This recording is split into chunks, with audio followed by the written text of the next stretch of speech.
அனைவருக்கும் வணக்கம். பகுதி தமிழ் அறிஞர்களும் தொண்டும் பார்த்துக்கிட்டு இருக்கோம். இன்றைக்கி தமிழ் கடித இலக்கியங்கள் பார்க்க இருக்கோம். நாட்குறிப்பு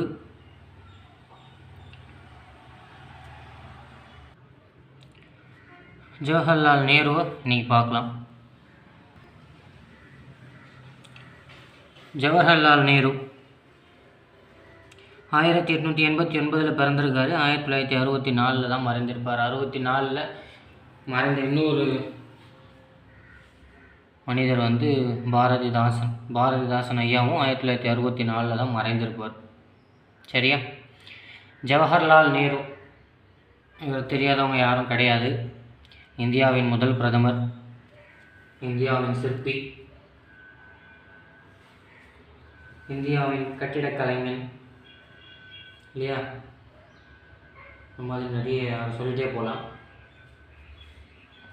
பார்க்கலாமா? விடுதலை இந்தியாவின் முதல் பிரதமர் ஜவஹர்லால் நேரு. சரியா? இவர் 1922 முதல் 1964 வரை தான் மறைந்து போகின்ற வரை 42 ஆண்டுகள் தன் மகள் இந்திராவுக்கு தொடர்ந்து கடிதங்கள் எழுதியுள்ளார். சரியா? 42 வருஷம் மகளுக்கு தொடர்ந்து கடிதங்கள் எழுதியிருக்கார். நேரு தனது மகள் இந்திராவுக்கு எழுதிய கடிதங்கள் உலக வரலாற்று காட்சிகள் எனும் நூலாக வெளிவந்தன. ஓகேவா? உலக வரலாற்று காட்சிகள் எனும் நூலாகவே வெளிவந்திருக்கு அவர் எழுதின மொத்த கடிதங்களும். மனுஷன் ஆதிலேருந்து அந்த வரைக்கும் எழுதியிருப்பாருங்க. மொத்த உலகத்தை பற்றியும் எழுதியிருப்பார். சரியா? தாகூரின் விஸ்வபாரதி கல்லூரியில் இந்திரா காந்தி படித்து கொண்டிருந்தார். சரியா? தாகூரில் இருக்க விஸ்வபாரதி கல்லூரியில் தான் இந்திரா காந்தி அம்மையார் படித்தாங்க. பேராசிரியர் கிருபாலனியின் உதவியுடன் இந்திரா காந்தி கல்வி கற்றார். சரியா? இந்திரா காந்தி யாருடன் உதவியின் கல்வி கற்றார்னு கேட்கலாம். கிருபாலனி. அப்போது அல்மோரா மாவட்டம் சிறைச்சாலையில் உள்ள நேரு கடிதம் ஒன்றில் புத்தகம் வாசிப்பது கடமையாகவும் கட்டாயமாகவும் இருக்கக்கூடாது என்று எழுதியிருந்தார். சரியா? அல்மோரா சிறைச்சாலை. இந்த பாயிண்ட் ரொம்ப இம்பார்ட்டண்ட்டான பாயிண்ட்டு. பாருங்கள். அல்மோரா மாவட்ட சிறைச்சாலையில் இருந்த நேரு கடிதம் ஒன்றில் புத்தகம் வாசிப்பது கடமையாகவும் கட்டாயமாகவும் இருக்கக்கூடாது என்று எழுதியிருந்தார். சரியா? 2018 குரூப் 4 கொஷினில் 2 கொஷின்ஸ் நேரு ஐயா அவர்களை பற்றி இருந்தது. ஓகேவா? அதை பார்த்துடலாருங்க. ஜவஹர்லால் நேரு சிறை வைக்கப்பட்டிருந்த அல்மோரா சிறைச்சாலை எந்த மாநிலத்தில் உள்ளது என்பதை தெரிவிக்க. ஓகேவா? அல்மோரா சிறைச்சாலை எங்கே இருக்குதுன்னு கேட்டிருக்காங்க. எங்கே இருக்குது? உத்தராஞ்சலில் இருக்குது. ஓகேவா? உத்தராஞ்சல் 27வது மாநிலமாக உருவாக்கப்பட்டிருக்கும். நவம்பர் 9, 2000 தான் உத்தராஞ்சல் உருவாக்கப்பட்டது. சரியா? உத்தரப்பிரதேசத்திலிருந்து பிரித்து தான் உத்தராஞ்சல் உருவானது. 2000 2006 வரைக்கும் உத்தராஞ்சல்னு அழைக்கப்படுது. இப்போ உத்தரகாண்டுன்னு அழைக்கப்படுது. சரியா? இதை தேவபூமின்னு சொல்கிறாங்க. சரியா? இன்னொரு கொஸ்டினும் கேட்டிருக்காங்க பாருங்கள். புத்தகம் வாசிப்பதனை கடமையாக ஆக்குதல் கூடாது, கட்டாயப்படுத்தவும் கூடாது. அப்படி செய்தால் புத்தக வாசிப்பு மகிழ்ச்சியை தராது என்று கூறியவரை தேர்ந்தெடுங்க. யார்? நேரு தான் சொன்னார். சரியா? இது ரெண்டும் 2018 குரூப் 4 கொஷினில் கேட்கப்பட்ட கேள்விகள். சரியா? ஓகேவா? ஸோ அல்மோரான்றது உத்தராஞ்சலில் இருக்குது. ஓகேவா? இப்போ உத்தரகாண்டுன்னு அது அழைக்கப்படுது. சரியா? புத்தக வாசிப்பு கடமையாகவும் கூடாது, கட்டாயமாகவும் கூடாது. அப்படி செய்தால் புத்தக வாசிப்பு மகிழ்ச்சியை தராது. சரியா? அதை கடமையாகவும் கட்டாயமாகவும் ஆக்கக்கூடாதுங்க. விரும்பி தான் நம்ம படிக்கிறோம். இப்போ நம்ம சின்ன வயசுலாம் ஒரு கட்டாயத்தின் பேரில் படிச்சிருப்போம். சில பேர் விரும்பி படிச்சிருப்பாங்க இல்லையா? கட்டாயத்தின் பேர்னு படித்ததால் தான் சின்ன வயசில் நம்மளால் ஒழுங்காக படிக்க முடியாமல் போயிருக்கலாம். இப்போ நம்ம புக்கை எடுத்து படிக்கும்போது நமக்கு புரிகிறது. இப்போ நம்ம எல்லோரும் விரும்பி படிக்கிறோம். ஓகேவா? புரிஞ்சு படிக்கிறோம். ஓகேவா? இது இனிமே தான் தருது. அதை தான் சொல்கிறார்.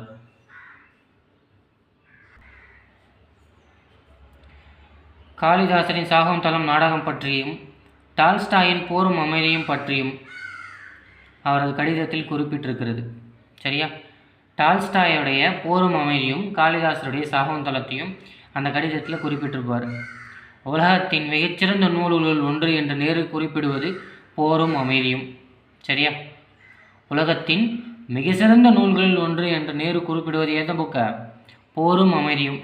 அந்த புக்கு எழுதினது யார்? Leon Tolstoy. சரியா? நேருவின் அரசியல் பயணம். 1912 பங்கிப்பூர் காங்கிரஸ் மாநாட்டில் அவர் சிறப்பு விருந்தினராக பங்கேற்றார். பங்கிப்பூர் பாட்னாவில் இருக்குது. இன்றைய பாட்னாவில் இருக்கக்கூடியது தான் பங்கிப்பூர்.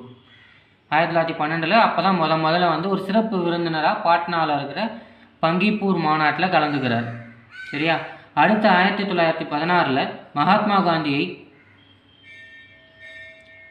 காந்தியை நேரு முதலில் சந்திக்கிறார். ஓகேவா? மகாத்மா காந்தி எப்போ வராரு சவுத் ஆப்பிரிக்காவிலேருந்து? 1915 தான் வருவார். அவர் அடுத்த ஆண்டு நேரு அவரை சந்திக்கிறார். முதல் சந்திப்பிலேயே அவர் காந்தியால் வெகுவாக ஈர்க்கப்படுறார். சரியா? முதல் வாட்டி பார்க்கும்போதே காந்தி காந்தியை பிடிச்சி போயிடுது. சரியா? 1919 ஆண்டு அகமதாபாத்தில் ஹோம் ரூல் இயக்க செயலாளராக தேர்வு செய்யப்படுறார். ஓகேவா? ஹோம் ரூல் யார் எடுத்தது? ஹன்னி பெசன்ட். சரியா?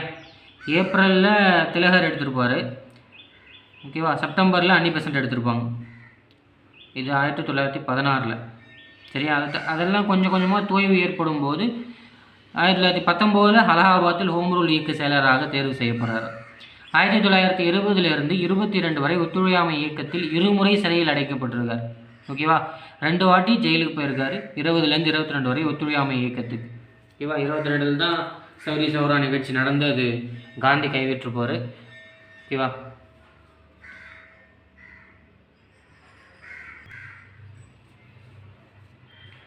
நேருவின் நூல்கள். சுதந்திரத்தை நோக்கி. சரியா? சுயசரிதை நூல். நேரு ஐயாவுடைய சுயசரிதை என்ன? சுதந்திரத்தை நோக்கி. உலக வரலாற்று காட்சிகள். Glimpses of old history. சரியா? உலக வரலாற்றை தன் மகளுக்கு எழுதியிருப்பார். புதிய இந்தியாவை காணல். The discovery of India. ஓகேவா? இது நேரு ஐயாவுடைய மிகச்சிறந்த நூலாக கருதப்படுகிறது. எது? புதிய இந்தியாவை காணல். The discovery of India. சரியா? நேஷ்னல் ஹெரால்டு என்ற பத்திரிகையை 1938 துவங்குறாரு. என்ன பத்திரிக்கை? த நேஷ்னல் ஹெரால்டு அப்படின்ற பத்திரிகை 1938 தொடங்குறாரு. இது 2008 அப்பத்திரிகையானது மூடப்பட்டிருக்கு. சரியா? இந்திய தேசிய இயக்கமும் நேருவும். 1923 அனைத்து இந்திய காங்கிரஸ் குழுவின் பொதுச் செயலாளராக தேர்வு செய்யப்படுறார். சரியா? அனைத்து இந்திய காங்கிரஸ் குழுவின் பொதுச் செயலாளராக நேரு எப்போது தேர்வு செய்யப்படுறாருன்னா 1923. 1928 சைமன் கமிஷனுக்கு எதிராக நடைபெற்ற ஊர்வலத்திற்கு தலைமை தாங்கியதால் காவலர் அவர் மீது தடியடி நடத்தினார்கள். 1928 ஒரு முக்கியமான தலைவருடைய மரணம் நிகழ்ந்திருக்கும். யார்? பஞ்சாப் சிங்கம் லாலா லஜபதி ராய். ஓகேவா? சைமன் குழுக்கு எதிராக நடத்தி கொண்டிருந்த போராட்டத்தில் தான் தடியடி நடத்தியிருப்பாங்க. அந்த தடியடியில் அவருடைய உடல் ரொம்ப மோசமாக இருக்கும். அதனால தான் இறந்தும் போயிருப்பார் இல்லையா? அப்போ அவரோட வாசகம் ஒன்று இருக்கும். என் மீது விழப்படும் ஒவ்வொரு அடியும் ஆங்கிலேய ஆட்சியின் சவப்பெட்டிக்கு அடிக்கின்ற ஆணி என்று லாலா லஜபதி ராய் அவர்கள் சொல்லியிருப்பார். அவர் நம்ம சிலபஸில் இருக்கார். அவர் நம்ம பார்ப்போம் ஏன் நம்மள. ஓகேவா? அதே சைமன் கமிஷனுக்கு எதிராக நடைபெற்ற காவலர்கள் தடியடி நேரு அவர்கள் மீதும் தாக்கப்பட்டிருக்கும். சரியா?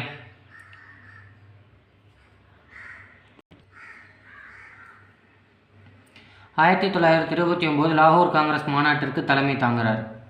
சரியா? எப்போ? 1929. 1928 மோதிலால் நேரு தான் தலைவராக இருந்திருப்பார். அதுக்கடுத்து அவரோட மகனே தலைவராக ஆகிறார். ஏன்னா 1928 மோதிலால் நேருக்கு எதிராக ஒரு அதிருப்தி நிறைவேற்றிருக்கும். அவர் சமாதானப்படுத்துறதுக்காக அடுத்து நேருவே கொண்டு வந்தாங்க 29. ஓகேவா?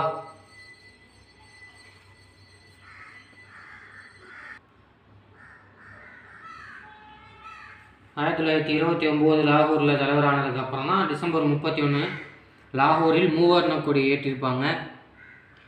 1930 ஜனவரி 26 தான் சுதந்திரம் அடைந்து விட்டோம்னு சொல்லுவாங்க. அந்த 26ஆம் தேதியை மறக்கக்கூடாதுங்கிறதுக்காக தான் குடியரசு தின விழாவை 1939 நவம்பர்லேயே அரசியலமைப்பு சட்டம் ஏற்றுக்கொள்ளப்பட்டாலும் ஒரு மாதம் தாமதப்படுத்தி ஜனவரி 26 குடியரசு நாடாக அறிவித்தது. அதோடைய காரணம் எங்கன்னா, அது 1930 தான் அது காரணமாக இருந்தது. லாகூர் காங்கிரஸ் மாநாடு தான். சரி, அதோட விளைவு தான் சுதந்திரம் அடைந்து விட்டோம், நேரு கொண்டாட நாளாக இருக்கணும், அது என்னென்னைக்கும் நிலவுன்னு இருக்கணுன்றதுக்காக தான் குடியரசு தின விழாவாக 2 மாத காலங்கள் காத்திருந்து நம்ம குடியரசு அறிவித்தோம். சரியா? அடுத்து, தந்தை மோதிலால் நேரு இந்திய அரசியலமைப்பு சட்டம் மற்றும் சீராய்வு குழுவின் நேரு முக்கிய பங்கு வகித்தார்.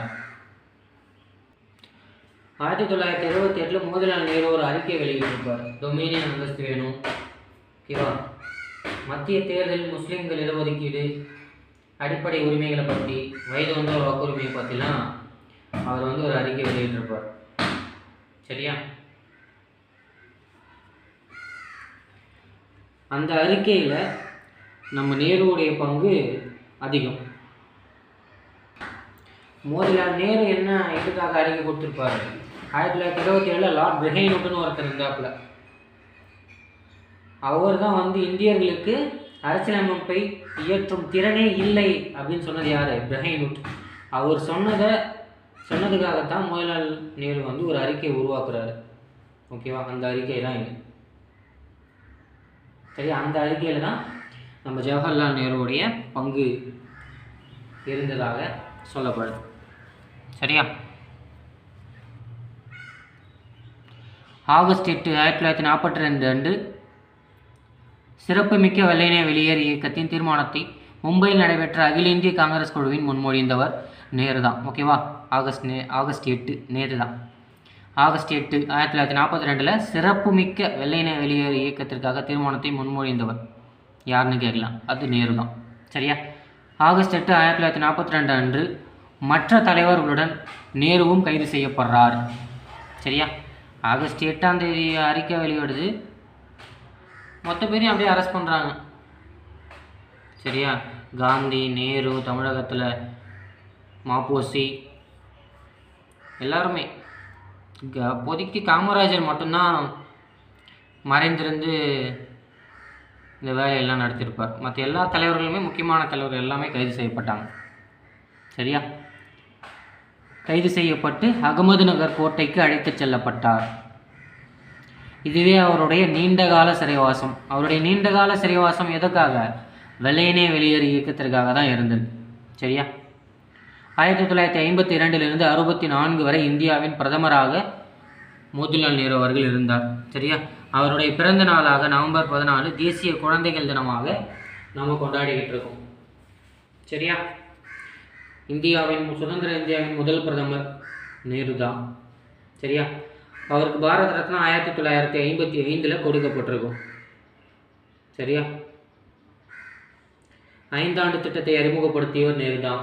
அணிசேரா கொள்கையை உருவாக்குனதும் நேரு தான்.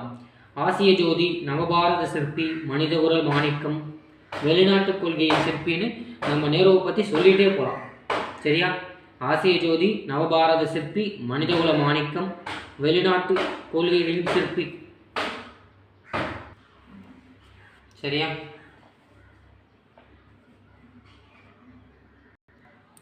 முதல் பிற்படுத்தப்பட்டோர் ஆணையமும் 1953 நேரு தான் உருவாக்குனார். முதல் தலைவர் யார்? காக்கா கலேல்கர் தான் முதல் தலைவராகவும் இருந்திருப்பார். சரியா?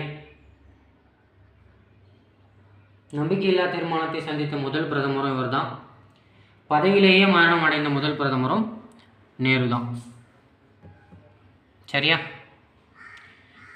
நேரு ஐயாவை பற்றி இந்த தகவல் போதுமானதாக இருக்கும். 1964 நேருடைய மறைவின் பொழுது கண்ணதாசன் ஐயா ஒரு பாடல் எழுதினார். சரியா? அந்த பாடல் தான் இது. சீரிய நெற்றி எங்கே, சிவந்த நல் இதழ்கள் எங்கே, கூரிய விழிகள் எங்கே, குறுநகை போனதெங்கே, நேரிய பார்வை எங்கே, நிமிர்ந்த நடைதான் எங்கே, நிலமெல்லாம் வணங்கும் தோற்றம் நெருப்பினில் விழுந்தது இங்கே. கண்ணதாசன். சரியா?